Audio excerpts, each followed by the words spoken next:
Defence की सफल तैयारी केवल त्रिशूल डिफेंस एकेडमी के साथ पाएं recorded lectures, exclusive study material, extra study notes, doubt clearing sessions और भी बहुत कुछ। डिफेंस की तैयारी होगी पूरी क्योंकि टीडीए है ना। आज ही डाउनलोड करें देश का नंबर 1 टीडीए लर्निंग ऐप। नमस्कार एंड जय हिंद। मैं दीपक पांडे आप सभी का त्रिशूल डिफेंस एकेडमी के ऑनलाइन प्लेटफॉर्म पर स्वागत एवं वेलकम करता हूं। आज हम एनडीए 2021 एंड 2022 के लिए कुछ पॉलिटी के इम्पोर्टेंट क्वेश्चन आपके सामने लेकर प्रस्तुत हुए हैं। ज़रूरी नहीं है कि ये क्वेश्चन आपके एग्ज़ाम में पूछे जाए, लेकिन इसी से मिलते जुलते हुबहू टॉपिक से आपके एग्ज़ाम में क्वेश्चन पूछे जा सकते हैं। तो चलिए टाइम वेस्ट न करते हुए हम लोग जल्दी से जो है क्वेश्चंस पे आते हैं और पॉलिटी के सेगमेंट के क्वेश्चंस को हम लोग क्या करते हैं, सॉल्व करते हैं। पॉलिटी एनडीए एग्जाम के जीके के अंतर्गत एक इम्पॉर्टेंट सेगमेंट है, जहां से आपके एग्जाम में लगभग 10 से 15 question every year every NDA exam में क्या किया जाता है, पूछा जाता है। और यहाँ से जो क्वेश्चन पूछने जाने का नेचर होता है वो डायरेक्ट क्वेश्चन होते हैं, इजी क्वेश्चन होते हैं। अगर आप जो है थोड़ा सा एफर्ट अच्छे तरीके से कर लें तो आप यहाँ इस टॉपिक से कम समय में अधिक से अधिक क्वेश्चन और अधिक से अधिक मार्क्स अपना क्या कर सकते हैं, सिक्योर कर सकते हैं। तो इसके लिए कुछ आपको एक्स्ट्रा एफर्ट करने का ज़रूरत नहीं है। जो क्लास नोट्स में पढ़ाया जाए, क्लास नोट्स को रिवाइज करें। उसके अलावा क्लास नोट्स से संबंधित प्रीवियस ईयर के क्वेश्चन सॉल्व करें। उसके अलावा जो आप रिवाइज कर रहे हैं उस रिवीजन के बेसिस पे आप किसी भी एग्जाम के पॉलिटी के multiple choice question MCQ solve करें। जितना अधिक एमसीक्यू सॉल्व करेंगे उतना आपका डाउट, उतना ही आपका प्रॉब्लम सॉर्ट आउट होते जाएगा और कम समय में आप पॉलिटी का सेगमेंट अच्छे तरीके से तैयार कर लेंगे। तो चलिए स्टार्ट करते हैं। क्वेश्चन नंबर फर्स्ट पे आते हैं, पॉलिटी के पहले क्वेश्चन पे। तो पॉलिटी का पहला क्वेश्चन अगर आप आएंगे तो यह जो क्वेश्चन है, यह क्वेश्चन प्रोटेम स्पीकर के बारे में है। किसके बारे में पूछा गया है? तो यह क्वेश्चन प्रोटेम स्पीकर के बारे में पूछ रहा है कि protem speaker, who is a protem speaker. Protem speaker कौन है? ए ऑप्शन दिया है, is the temporary speaker when the elected speaker is not on his seat. B option, is the temporary speaker when the speaker has not been elected at after a general election. C option, is the speaker of the Rajya Sabha. D option, is the speaker of the joint session of both houses. तो सबसे पहले अगर आप आएंगे pro tem speaker कौन है, तो protem speaker में अगर डी ऑप्शन पे आएंगे तो डी ऑप्शन नहीं होगा, क्योंकि ज्वाइंट सेशन जो होता है, ज्वाइंट सेशन को कॉलिंग करने का राइट और उसके चेयरपर्सन करने का राइट दोनों अलग अलग व्यक्ति के पास होता है। जिसमें कॉलिंग तो प्रेसिडेंट ऑफ इंडिया करता है, पर चेयरपर्सन जो है लोकसभा स्पीकर करता है। तो इस प्रकार लोकसभा स्पीकर करता है, तो यह जो है उसका कोई रोल नहीं है। स्पीकर ऑफ राज्यसभा ये भी नहीं होगा। उसके अलावा अगर आप आएंगे बच्चा आपके पास ए और बी ऑप्शन। ए और बी में अगर आप आएंगे तो ए ऑप्शन कह रहा है हिंदी में अस्थायी अध्यक्ष है जब निर्वाचित अध्यक्ष अपनी सीट पर नहीं है, और बी ऑप्शन कह रहा है अस्थायी अध्यक्ष है जब आम चुनाव के बाद अभी तक स्पीकर का चुनाव नहीं किया गया है। सामान्यतः प्रोटेम स्पीकर के बारे में समझ लीजिए, प्रोटेम स्पीकर का जो पद है उसको ब्रिटेन से लिया गया है। और उसके अलावा प्रोटेम स्पीकर का अपॉइंटमेंट इसलिए किया जाता है कि जब नए लोकसभा मेंबर चुन के आते हैं इलेक्शन से, तो उन मेंबर को ओथ दिलाने का कार्य, शपथ दिलाने का कार्य, और जब तक नए स्पीकर इलेक्ट नहीं हो जाता, अपॉइंट नहीं हो जाता, वैसे समय तक जो है प्रोटेम स्पीकर अपने पद पर बना रहता है। तो नए सदस्यों को शपथ दिलाने का कार्य, नए स्पीकर को अपॉइंट कराने का कार्य, ये सारा कार्य जो है प्रोटेम स्पीकर के द्वारा किया जाता है। तो इस प्रकार क्वेश्चन नंबर 1 का ऑप्शन बी क्या होगा, राइट आंसर होगा, ऑप्शन बी सही होगा। प्रोटेम स्पीकर तभी तक अपने पद पर बना रहता है जब तक सभी सदस्य और स्पीकर शपथ न ले लें और जब तक वो अपॉइंट न हो जाएं। तो इस प्रकार क्वेश्चन नंबर 1 का ऑप्शन बी सही होगा। ऑप्शन बी क्या होगा, राइट आंसर होगा। नेक्स्ट क्वेश्चन पे चलते हैं। Question number second,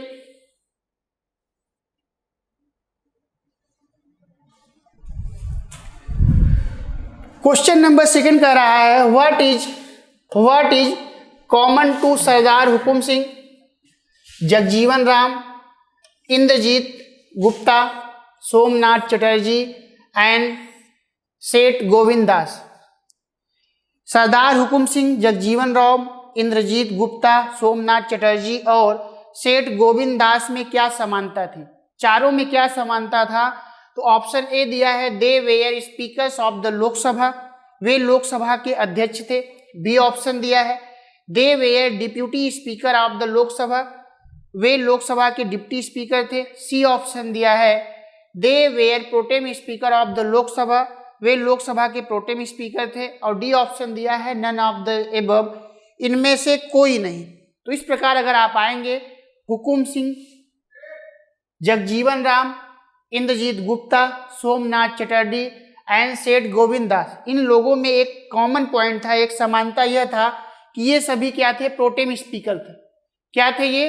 pro tem speaker थे। और इसमें से कुछ लोग तो जो है बाद में स्पीकर भी बने, तो प्रोटेम स्पीकर थे, ये कॉमन बात है। तो इस प्रकार अगर आप पाएंगे तो सी ऑप्शन क्या होगा? सही होगा। क्वेश्चन नंबर 2 का option C is right answer. तो प्रोटेम स्पीकर के बारे में समझ लीजिए। प्रोटेम स्पीकर के बारे में हम लोगों ने देखा कि प्रोटेम स्पीकर तभी तक अपने पद पर बना रहता है जब नई सरकार का गठन हो जाता है, स्पीकर का गठन हो जाता है, फिर जो है अपने आप ही प्रोटेम स्पीकर का पद समाप्त हो जाता है। नेक्स्ट क्वेश्चन पे चलते हैं।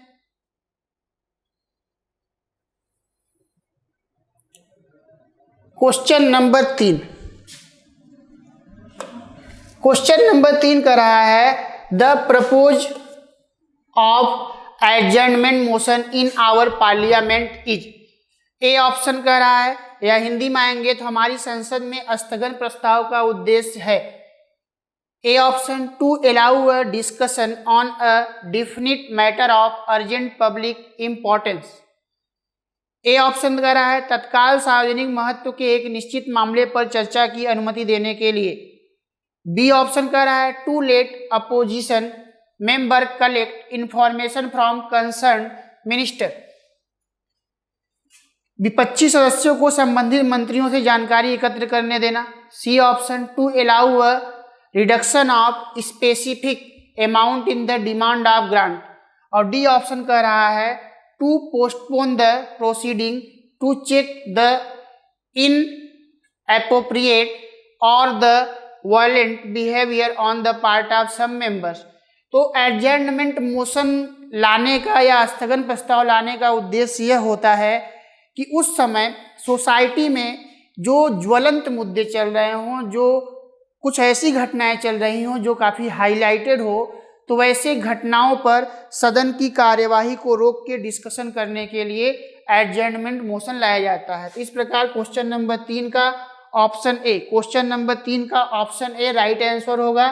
तो क्वेश्चन नंबर 3 का option A is a right answer. Adjournment motion इसलिए लाया जाता है कि उस समय सोसाइटी में कोई भी ज्वलंत मुद्दा चल रहा हो, हाईलाइटेड इशू चल रहा हो, तो वैसे हाईलाइटेड इशूज पर सदन की कार्यवाही को रोक के वैसे मुद्दे पर डिस्कशन करने के लिए एडजर्नमेंट मोशन लाया जाता है या स्थगन प्रस्ताव लाया जाता है। इस प्रकार क्वेश्चन नंबर 3 का ऑप्शन ए सही होगा। नेक्स्ट क्वेश्चन पे चलते हैं। क्वेश्चन नंबर 4,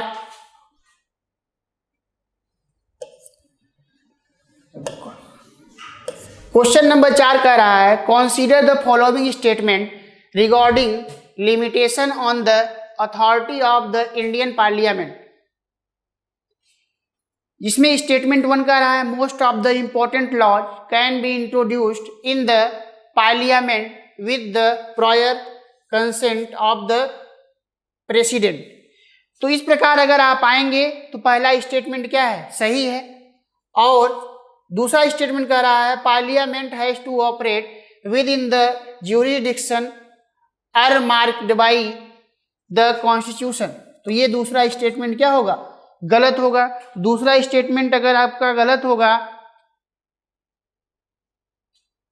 तो इस प्रकार वन स्टेटमेंट सही और दूसरा स्टेटमेंट गलत, तो डी ऑप्शन होगा ओनली वन स्टेटमेंट क्या होगा, सही होगा।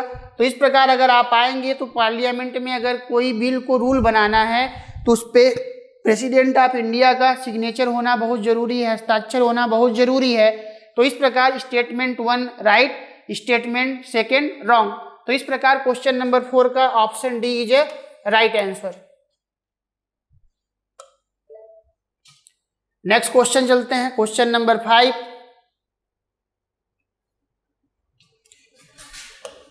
क्वेश्चन नंबर 5 कह रहा है the proposal for the creation of new all India services can be considered only. नई अखिल भारतीय सेवाओं के निर्माण के लिए प्रस्ताव पर केवल विचार किया जा सकता है।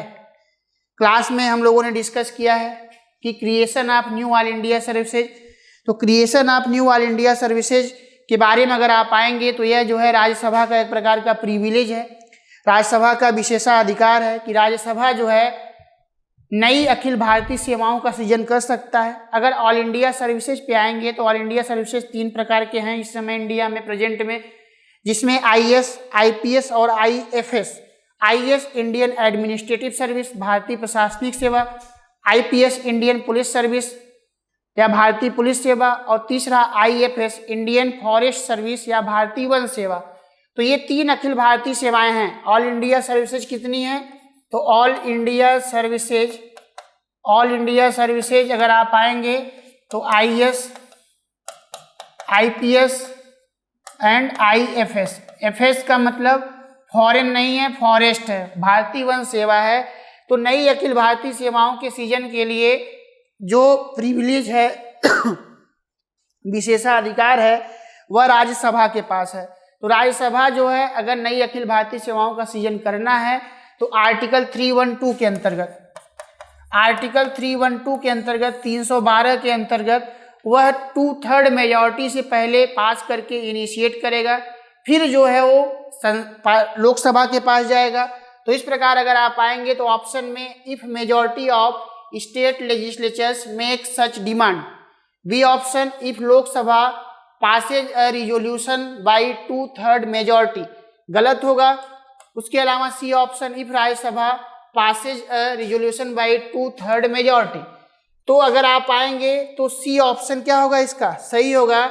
यदि राज्यसभा 2/3 बहुमत से प्रस्ताव पारित करती है तो न्यू ऑल इंडिया सर्विसेज के क्रिएशन के लिए पार्लियामेंट रूल बना सकता है। तो पार्लियामेंट को रूल बनाने के लिए इनिशिएट कौन करेगा, राज्यसभा करेगा, और राज्यसभा इसको 2/3 मेजॉरिटी से पहले पास करेगा।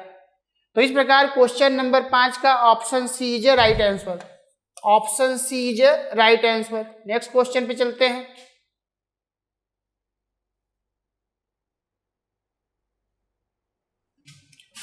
क्वेश्चन नंबर 6, क्वेश्चन नंबर 6 कर रहा है which among the following is true for the supreme court of India. निम्नलिखित में से कौन भारत के सर्वोच्च न्यायालय के लिए सही है, सही स्टेटमेंट है सुप्रीम कोर्ट के बारे में। तो A option federal court, B option court of appeal, C option guardian of the constitution और D option all of the these. तो इस प्रकार अगर आप आएंगे तो सुप्रीम कोर्ट को संघीय न्यायालय भी बोलते हैं, सुप्रीम कोर्ट को अपील की अदालत भी बोलते हैं, सुप्रीम कोर्ट को संविधान का संरक्षक या गार्जियन भी बोलते हैं। तो इस प्रकार अगर आप आएंगे तो इसका डी ऑप्शन सही होगा, ऑल ऑफ दीज, उपरोक्त सभी। तो क्वेश्चन नंबर 6 का option D is right answer. तो सुप्रीम कोर्ट के बारे में अगर आप आएंगे तो सुप्रीम कोर्ट के बारे में आर्टिकल 124 में बताया गया है, जहाँ पे हम लोगों ने क्लास में सभी टॉपिक्स को एक साथ डिस्कस किया था।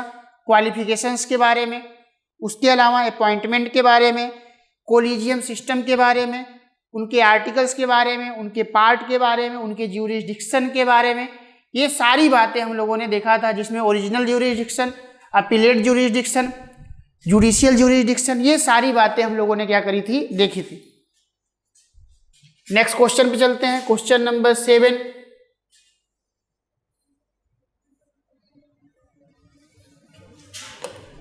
क्वेश्चन नंबर 7 कह रहा है how many members are nominated by the state governor from Anglo Indian community to the seat state legislative assembly.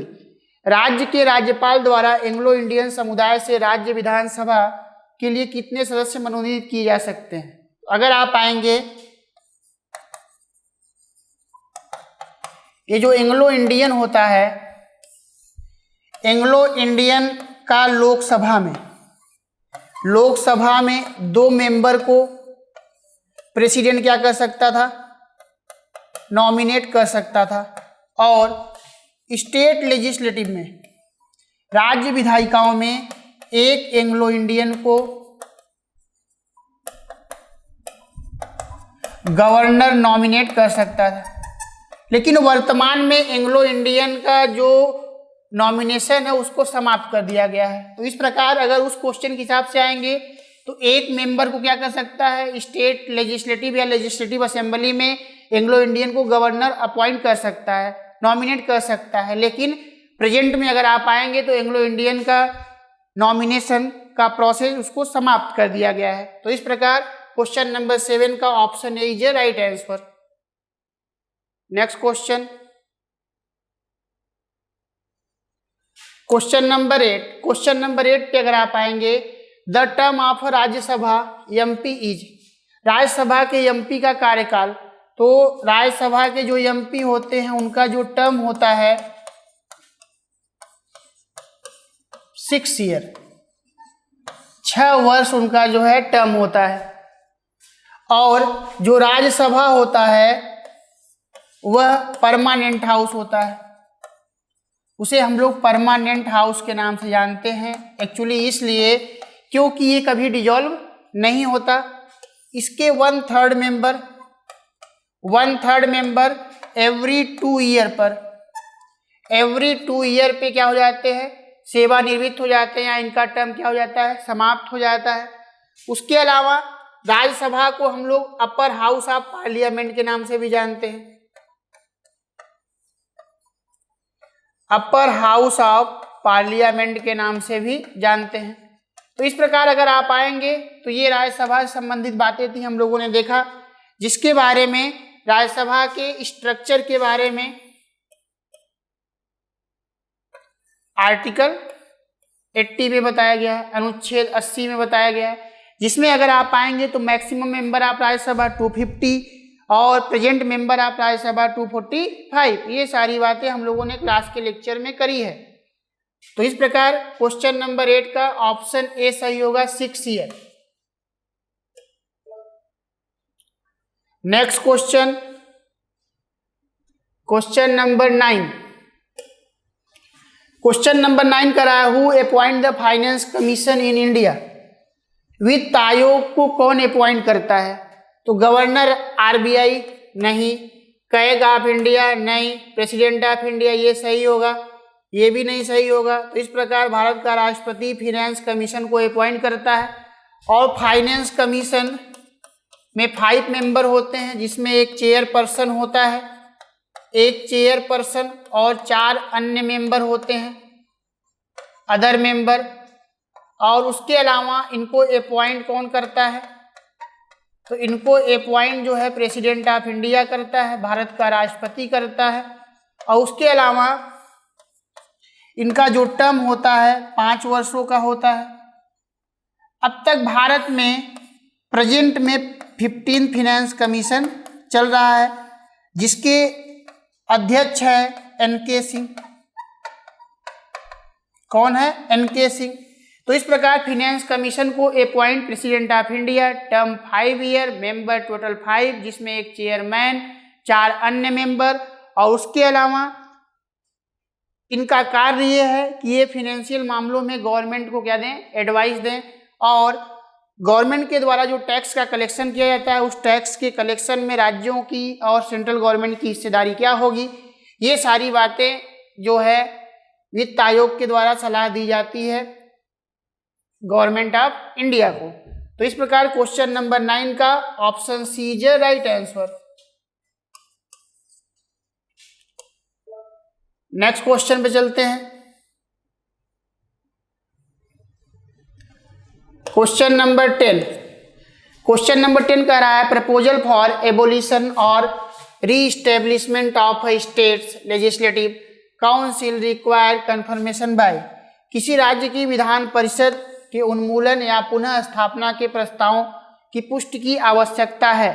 तो अगर आप आएंगे तो द पार्लियामेंट ऑफ इंडिया, ये पार्लियामेंट ऑफ इंडिया के पास पावर है, ये संसद के पास पावर है कि वह जो है क्या कर सकता है, किसी राज्य में स्टेट काउंसिल को बना भी सकता है, स्टेट काउंसिल को समाप्त भी कर सकता है। तो स्टेट काउंसिल को बनाने का और स्टेट काउंसिल को समाप्त करने का अधिकार या रूल किसके पास है, तो पार्लियामेंट के पास है, संसद के पास है। तो इस प्रकार क्वेश्चन नंबर 10 का option A is a right answer. Next question पे चलते हैं।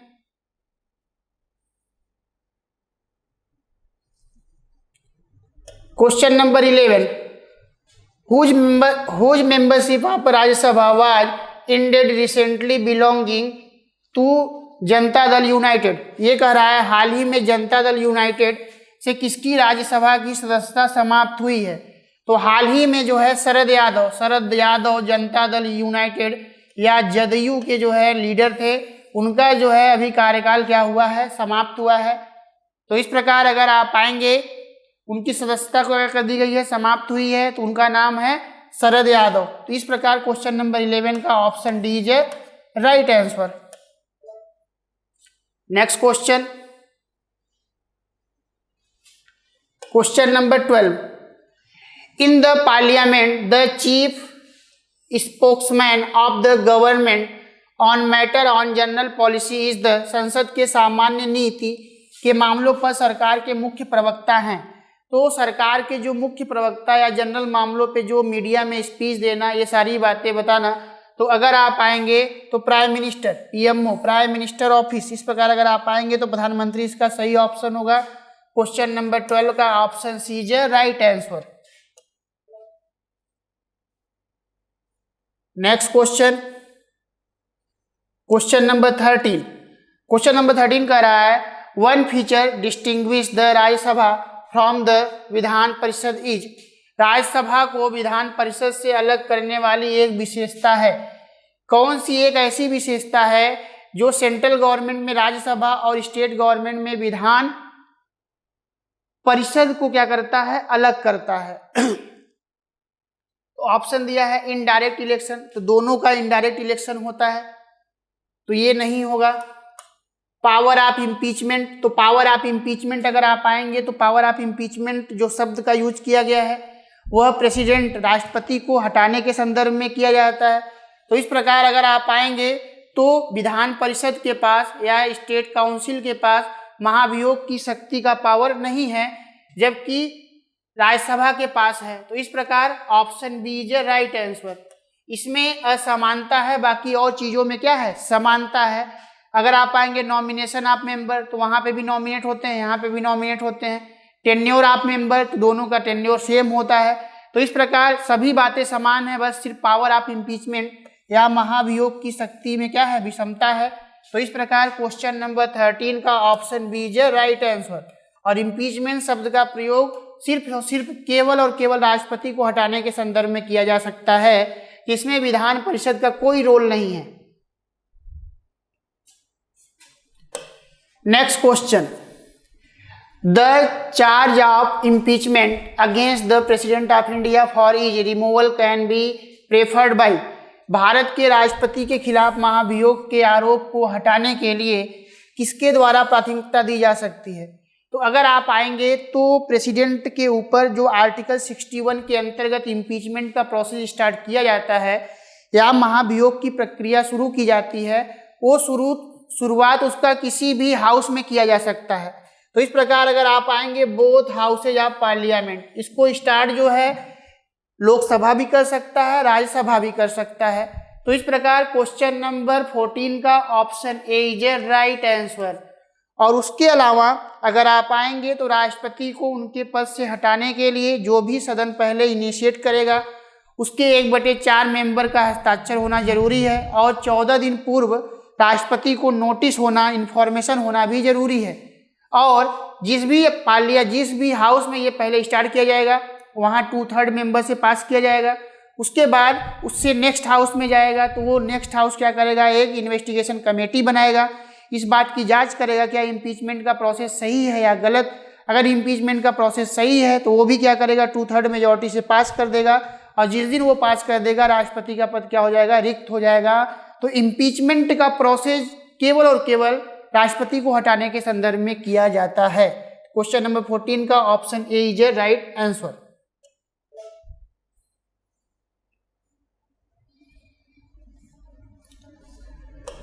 Question number 15, the first female speaker of Lok Sabha. तो first female speaker of Lok Sabha Meera Kumar. Meera Kumar जो है पहली महिला लोकसभा स्पीकर बनी। तो इस प्रकार क्वेश्चन नंबर 15 का ऑप्शन बी, जो मीरा कुमार जगजीवन राम जो फर्स्ट लेबर मिनिस्टर थे उनकी बेटी हैं। तो Meera Kumar first women Lok Sabha speaker बनी। तो इस प्रकार क्वेश्चन नंबर 15 का option B is right answer.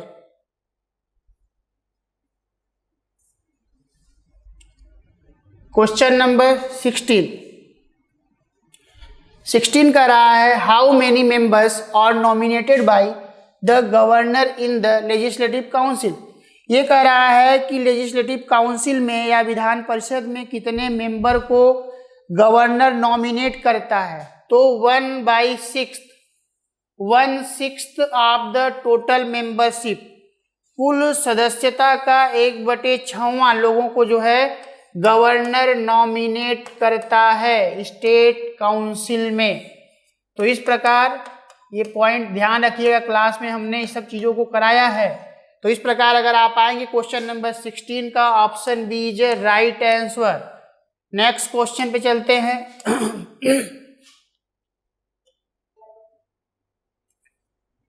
Question number 17।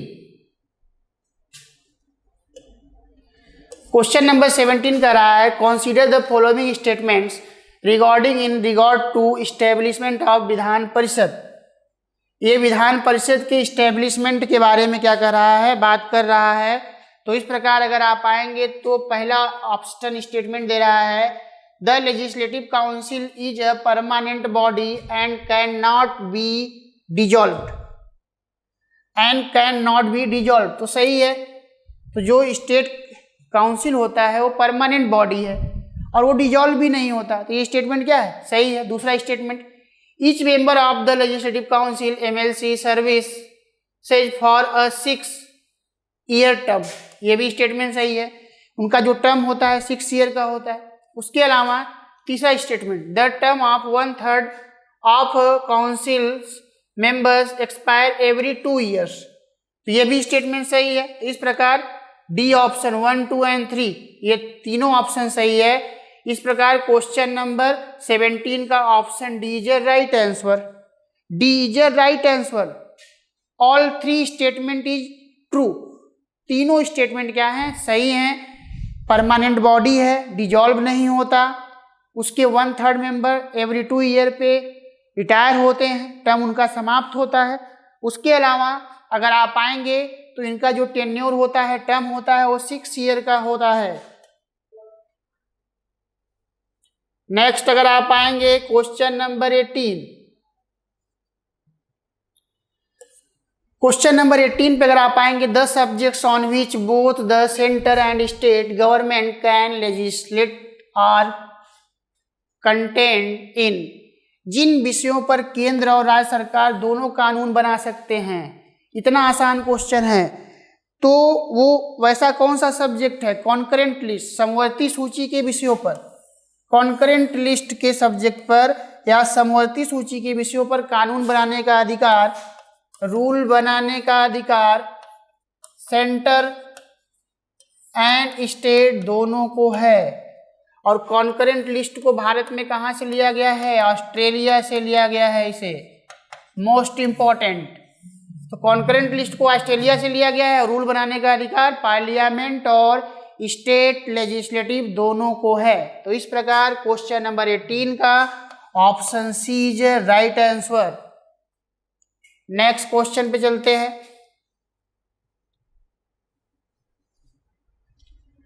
Question number 19, question number 19 कर रहा है the size of the Vidhan परिषद can not be more than. ये ज़्यादा क्वेश्चन जो है स्टेट लेजिस्लेटिव से हमने शामिल किया है, क्योंकि स्टेट लेजिस्लेटिव के थोड़े से टॉपिक कम हो जाते हैं, उसको जो है टॉपिक सीरियसली लोग करता नहीं। तो सेंट्रल गवर्नमेंट तो हम लोगों ने किया ही है, स्टेट लेजिस्लेटिव के बारे में हम लोग क्वेश्चन सॉल्व कर रहे हैं। The size of the Vidhan परिषद can not be more than, या विधान परिषद का आकार से विधान सभा के आकार से कितना अधिक नहीं हो सकता। तो अगर आप आएंगे तो ये विधानसभा की 1/3 सदस्यता, कहने का मतलब 1/3 the membership of the Vidhan Sabha.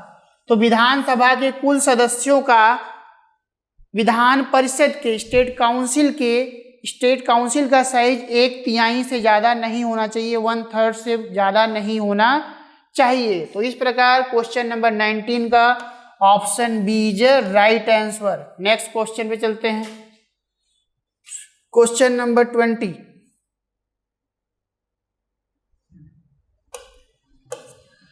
Question number 20 का रहा है to become a member of a Vidhan Sabha a person must be a citizen of India not less than 25 years of age, सही है। दूसरा, be mentally sound and should not be bankrupt, तो mentally sound होना चाहिए, मानसिक रूप से ठीक ठाक हो, पागल वागल नहीं हो, बैंकरप्ट भी नहीं हो।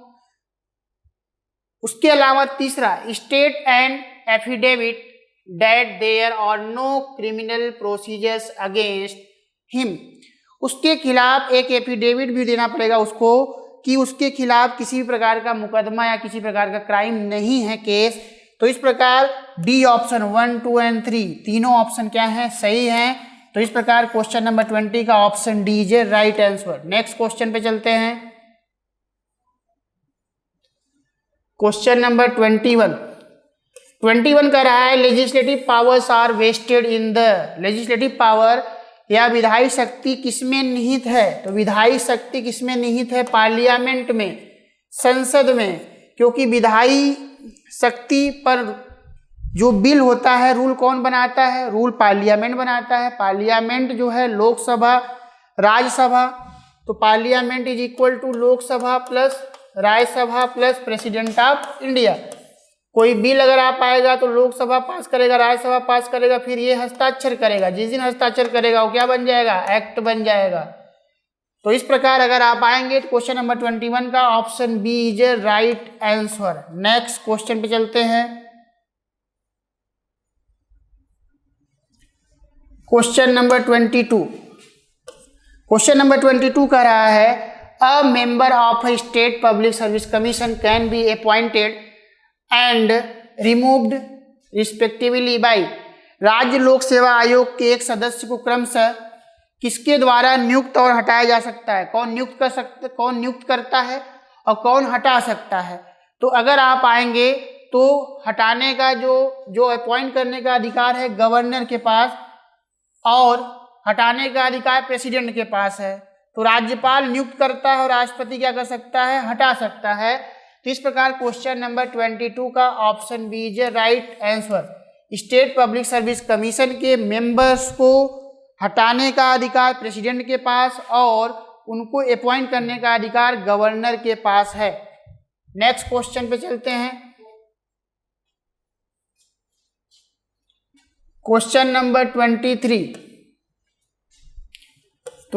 पे अगर आप आएंगे, absolute veto power of the president is concerned with, राष्ट्रपति की पूर्ण वीटो शक्ति का संबंध है। बी ऑप्शन सही होगा, withholding the assent bill pass by the parliament, संसद द्वारा पारित विधेयक पर अपनी सहमति रोकना। इस प्रकार अगर आप आएंगे तो क्वेश्चन नंबर 23 का option B is right answer. Option B is right answer. उसके अलावा नेक्स्ट क्वेश्चन पे चलेंगे।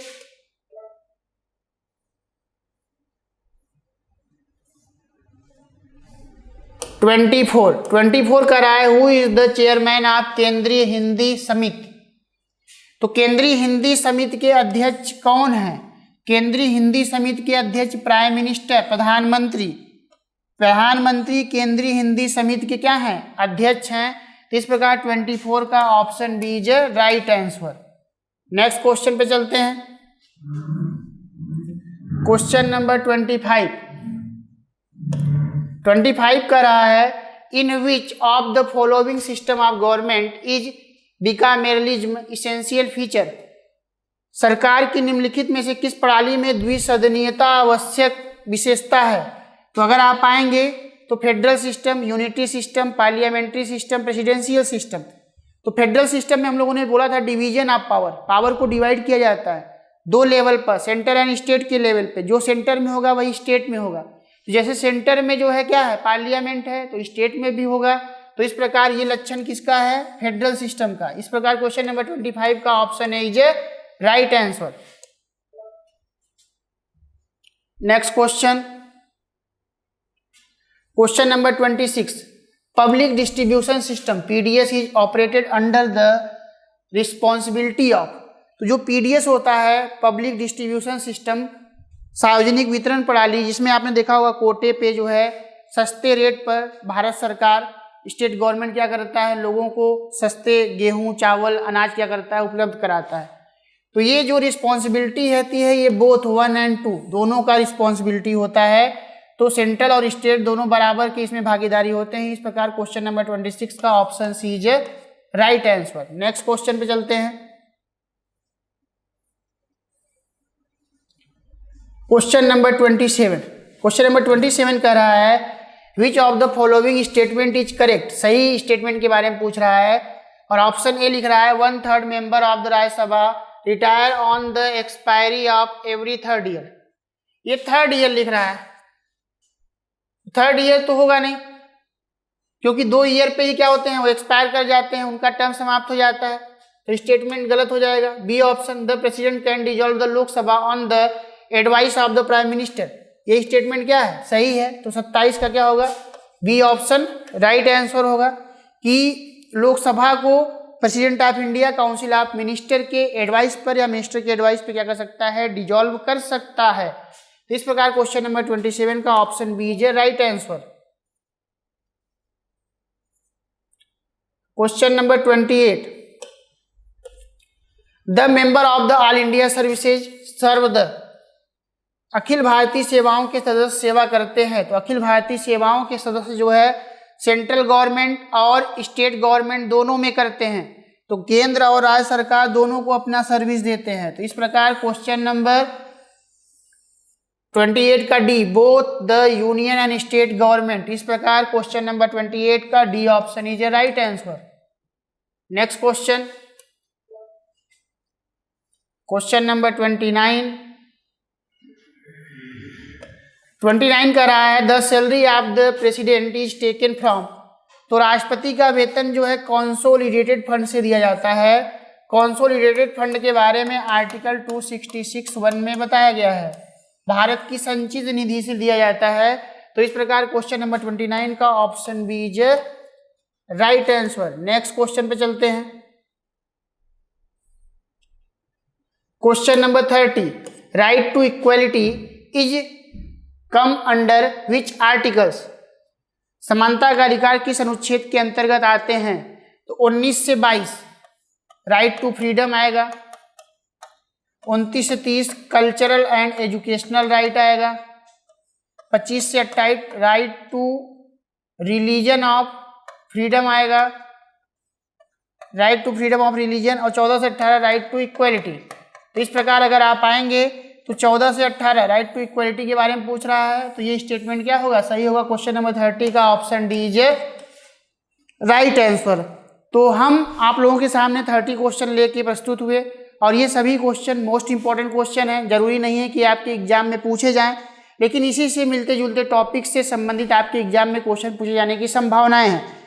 इस क्वेश्चन को सॉल्व करने के पीछे मोटिव ये है कि आपका एक क्वेश्चन प्रैक्टिस हो सके, जिससे आपको ये पता चल सके कि कौन से सेगमेंट इम्पॉर्टेंट हैं और वो सेगमेंट कहाँ तक इम्पॉर्टेंट है।